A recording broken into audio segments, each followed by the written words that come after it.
दोस्तों, सूत जी कहते हैं कि अद्भुत कर्मा भगवान श्री कृष्ण की कृपा से राजा परीक्षित अपनी माता की कोख में अश्वत्थामा के ब्रह्मास्त्र चल जाने से भी नहीं मरे थे। जिस समय ब्राह्मण के श्राप से उन्हें डसने के लिए सांप आया, उस समय वे प्राण जाने से भी भयभीत नहीं हुए, क्योंकि उन्होंने अपना चित्त भगवान श्री कृष्ण के चरणों में समर्पित कर रखा था। उन्होंने सबकी आसक्ति छोड़ दी, गंगा तट पर जाकर श्री सुखदेव जी से उपदेश ग्रहण किए और इस प्रकार भगवान के स्वरूप को जानकर अपने शरीर का त्याग किया। दोस्तों, जो लोग भगवान श्री कृष्ण की लीला कथा करते हैं या सुनते हैं या उस कथामृत का पान भी करते हैं और इन दोनों ही साधनों के द्वारा उनके चरण कमलों का स्मरण करते हैं, उन्हें अंतकाल में मोह नहीं होता। जब तक पृथ्वी पर अभिमन्यु नंदन महाराज परीक्षित सम्राट रहे, तब तक चारों ओर फैल जाने पर भी कलयुग का कुछ प्रभाव नहीं था। वैसे तो जिस क्षण श्री कृष्ण ने पृथ्वी का परित्याग किया, उस समय पृथ्वी पर कलयुग आ गया था। सम्राट परीक्षित कलयुग से कोई द्वेष नहीं रखते थे, क्योंकि इसमें एक बहुत बड़ा गुण था कि पुण्य कर्म तो संकल्प मात्र से ही फलीभूत हो जाते हैं, परंतु पाप कर्म का फल शरीर से करने पर ही मिलता है, संकल्प मात्र से नहीं। ये भेड़िए के समान बालकों के प्रति सूरवीर और धीरवीर पुरुषों के लिए बड़ा ही डरपोक है। वह पुरुषों को अपने वश में करने के लिए ही सदा सावधान रहता है। शौनक आदि ऋषियों, आप लोगों को मैंने भगवान की कथा से राजा परीक्षित का पवित्र चरित्र सुनाया। आप लोगों ने यही पूछा था कि भगवान श्री कृष्ण कीर्तन करने योग्य बहुत सी लीलाएं करते हैं, इसलिए उनके गुण और लीलाओं से संबंध रखने वाली जितनी भी कथाएं हैं, कल्याणकामी पुरुषों को उन सब का सेवन करना चाहिए। ऋषियों ने कहा, सूत जी, आप युग युग जियो, क्योंकि मृत्यु के प्रभाव में पड़े हुए हम लोगों को आप भगवान श्री कृष्ण की कीर्ति का श्रवण कराते हैं। यज्ञ करते करते उसके धुएं से हम लोगों का शरीर धूमिल हो गया है, फिर भी इस कर्म का कोई विश्वास नहीं है। इधर आप तो वर्तमान में ही भगवान श्री कृष्ण चंद्र के मधु पीकर हमें तृप्त कर रहे हैं। भागवत प्रेमी भक्तों के सत्संग से मोक्ष की तुलना नहीं की जा सकती, फिर तो मनुष्य के भोगों की बात ही क्या करें। ऐसा कौन सा रहस्य होगा जो महापुरुषों के जीवन श्री कृष्ण की लीला कथाओं से तृप्त न हो जाए। समस्त गुणों का पाठ तो ब्रह्मा शंकर आदि बड़े बड़े योगेश्वर भी नहीं कर पाते। विद्वान आप भगवान को ही अपने जीवन का ध्रुव तारा मानते हैं, इसलिए आप सत्पुरुषों के आश्रय भगवान के चरित्र का श्रोताओं के लिए विस्तार से वर्णन कीजिए।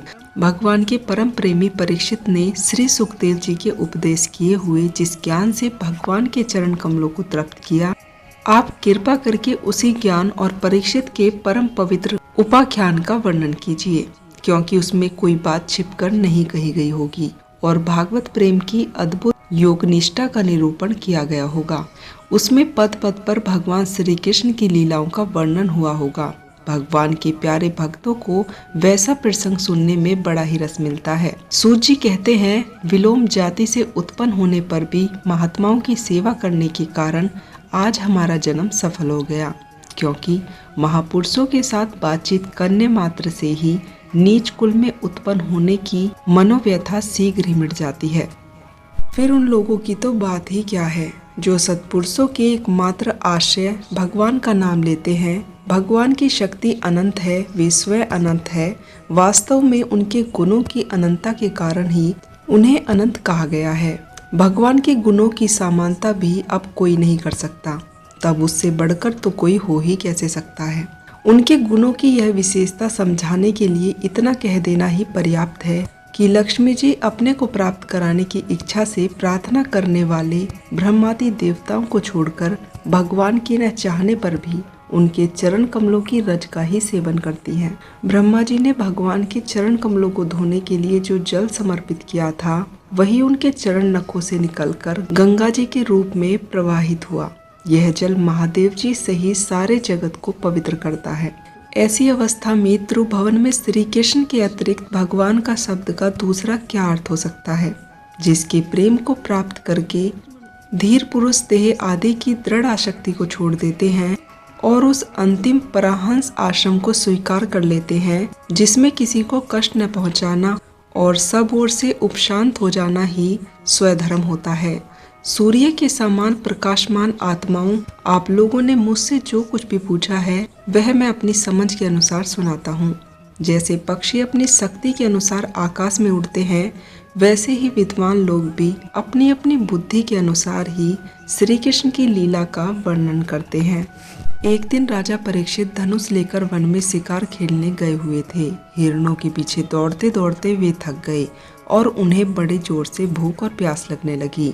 जब कहीं उन्हें कोई जलाशय नहीं मिला तब वे पास के ही एक ऋषि के आश्रम में घुस गए।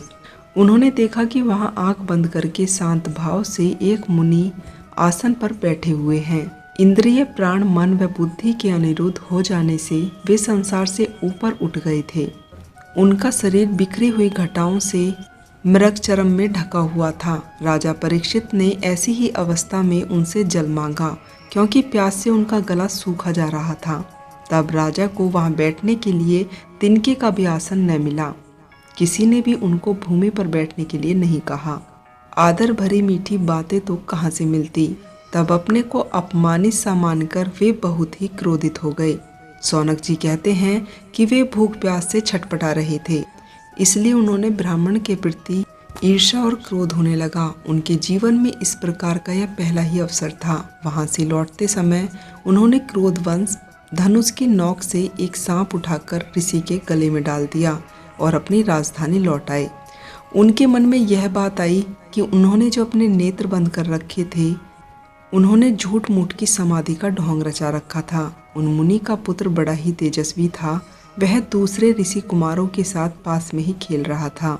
जब उस बालक ने सुना कि राजा ने मेरे पिता के साथ दुर्व्यवहार किया है, तब वह इस प्रकार से कहने लगा, हे नरपति कहलाने वाले राजा, कौवों के समान संड मुसंड होकर कितना अन्याय करने लगे हैं। ब्राह्मणों के दास होकर भी ये दरवाजे पर पहरा देने वाले कुत्ते के समान अपने स्वामी का ही तिरस्कार करते हैं। ब्राह्मणों ने क्षत्रिय को अपना द्वारपाल बनाया है। उन्हीं के द्वार पर रहकर रक्षा करनी चाहिए। घर में घुसकर स्वामी के बर्तन में खाने का उसे अधिकार नहीं है। भगवान श्री कृष्ण के परम धाम जाने पर इन मर्यादा तोड़ने वालों को आज मैं दंड देता हूँ। मेरा तपोबल देखो। अपने साथी बालकों से इस प्रकार कहकर क्रोध से लाल लाल आंखों वाले उस ऋषि कुमार ने कौशिकी नदी के जल से आचमन करके अपनी वाणी रूपी व्रज का प्रयोग किया। परीक्षित ने मेरे पिता का अपमान करके मर्यादा का उल्लंघन किया है, इसलिए मेरी प्रेरणा से आज से 7वें दिन उसे सर्प डस लेगा। इसके बाद वह बालक अपने आश्रम पर आया और अपने पिता के गले में सांप को देखकर उसे बड़ा ही दुख हुआ और वह दहाड़ दहाड़ कर रोने लगा। सौनक जी आगे बताते हैं कि मुनि ने अपने पुत्र का रोना चिल्लाना सुनकर धीरे धीरे अपनी आंखें खोली और उन्होंने देखा कि उनके गले में एक मरा हुआ सांप पड़ा हुआ है। उसे देखकर उन्होंने अपने पुत्र से पूछा, बेटा तुम क्यों रो रहे हो? उनके इस प्रकार कहने पर बालक ने सारा हाल कह दिया। ब्रह्म ऋषि ने राजा के श्राप की बात सुनकर अपने पुत्र का अभिनंदन नहीं किया। उनकी दृष्टि में परीक्षित श्राप के योग्य नहीं थे। उन्होंने कहा, मूर्ख बालक, तूने बड़ा ही पाप कर दिया। खेद है कि उनकी थोड़ी सी गलती के लिए तूने उनको इतना बड़ा दंड दे दिया। तेरी बुद्धि अभी कच्ची है। तुझे भागवत स्वरूप राजा को साधारण मनुष्य के समान नहीं समझना चाहिए, क्योंकि राजा के तेज से सुरक्षित और निर्भय रहकर ही प्रजा अपना कल्याण संपादन करती है। जिस समय राजा का रूप धारण करके भगवान पृथ्वी पर नहीं दिखाई देंगे, उस समय चोरी बढ़ जाएगी और एक क्षण में ही लोगों का नाश हो जाएगा। राजा के नष्ट हो जाने पर धन आदि चुराने वाले जो चोर पाप करेंगे, उनके साथ हमारा कोई संबंध न होने पर भी वह हम पर ही लागू होगा, क्योंकि राजा के न रहने पर लुटेरे बढ़ जाते हैं और वे आपस में ही मारपीट गाली गलौज करते हैं और साथ में पशु, स्त्री और धन आदि संपत्ति को भी लूट कर ले जाते हैं। उस समय मनुष्य का वैदिक कार्य धर्म लुप्त हो जाता है। अर्थलोभ और काम वासना के विवश होकर लोग कुत्तों और बंदरों के समान हो जाते हैं। सम्राट परीक्षित तो बड़े ही यशस्वी और धर्म धुरंधर हैं। उन्होंने बहुत से अश्वमेध यज्ञ भी किए हैं और वे भगवान के परम प्यारे भक्त हैं। वे ही भूख प्यास से व्याकुल होकर हमारे आश्रम पर आए थे। इस नासमझ बालक ने हमारे सेवक राजा का अपराध किया है। भगवान कृपा करके इसे क्षमा करे। भगवान के भक्तों में भी बदला लेने की शक्ति होती है, परंतु वो दूसरों के द्वारा किए हुए अपमान, धोखेबाजी, गाली गलौज, आक्षेप और मारपीट का कोई भी बदला नहीं लेते। महामुनि को पुत्र के अपराध पर बड़ा ही पश्चाताप हुआ। राजा परीक्षित ने जो उनका अपमान किया था उस पर तो उन्होंने ध्यान ही नहीं दिया।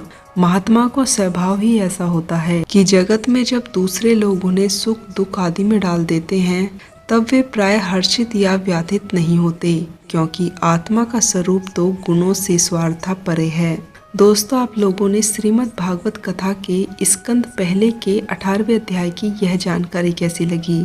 अगर आपको यह जानकारी पसंद आई हो तो चैनल से जुड़े रहने के लिए चैनल को सब्सक्राइब करें और मोटिवेट करने के लिए वीडियो को लाइक करें। तो दोस्तों, मिलती हूँ श्रीमद् भागवत कथा के 19वें अध्याय के साथ। तब तक के लिए आप लोग अपना ध्यान रखें। जय सनातन, जय श्री कृष्णा।